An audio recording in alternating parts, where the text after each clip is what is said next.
નમસ્કાર મિત્રો, સ્વાગત છે તમારું મારી યુટ્યુબ ચેનલ ઓફિશિયલ માહિતીમાં। સૌરાષ્ટ્ર અને દક્ષિણ ગુજરાતમાં રેડ એલર્ટ જાહેર કરવામાં આવ્યું છે। બે સિસ્ટમ એક્ટિવ થતા 5 દિવસ સુધી મેઘરાજા ભૂકા બોલાવશે, જ્યારે જૂનમાં 12% વરસાદની ઘટ પડી છે અને અમદાવાદમાં સાથે જ ભારે વરસાદની શક્યતા પણ વ્યક્ત કરવામાં આવી છે।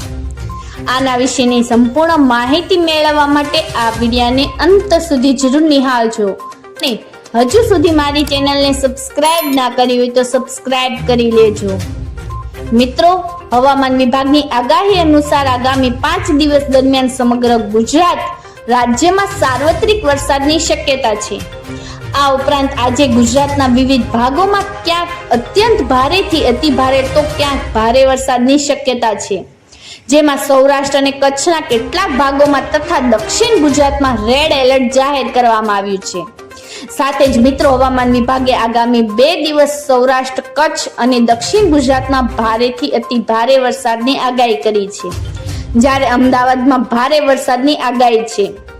ગત વર્ષે જૂન મહિનાની સરખામણી આ વર્ષે જૂન મહિનામાં 12% વરસાદની ઘટ નોંધાઈ છે।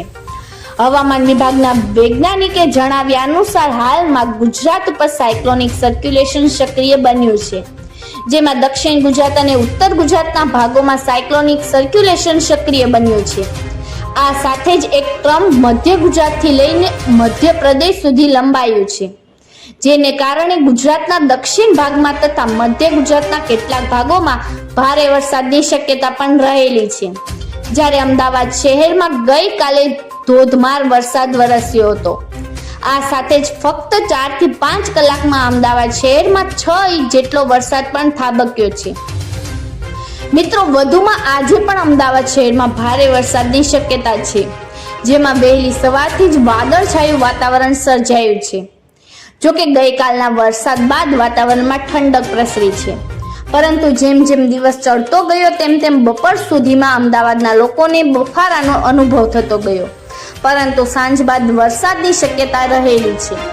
ગઈકાલે દિવસ દરમિયાન અમદાવાદ શહેરનું મહત્તમ તાપમાન સામાન્ય કરતાં 3 ડિગ્રી સેલ્સિયસ ઘટીને 32.5 ડિગ્રી સેલ્સિયસ નોંધાયું હતું, જ્યારે આજે પણ શહેરનું મહત્તમ તાપમાન 31 થી 32 ડિગ્રી સેલ્સિયસની આસપાસ રહેવાની શક્યતા છે।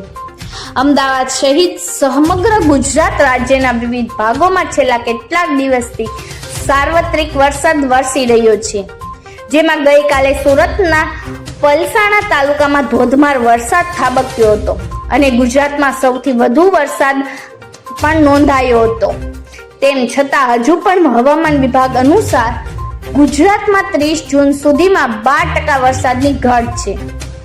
મિત્રો, જૂન મહિનાના અંત સુધીમાં ગુજરાતમાં 118 મિલીમીટર જેટલો વરસાદ થવો જોઈએ, પરંતુ આ વર્ષે હજુ 104 મિલીમીટર વરસાદ જ ખાબક્યો છે, જેને કારણે હજુ પણ 12%ની ઘટ છે।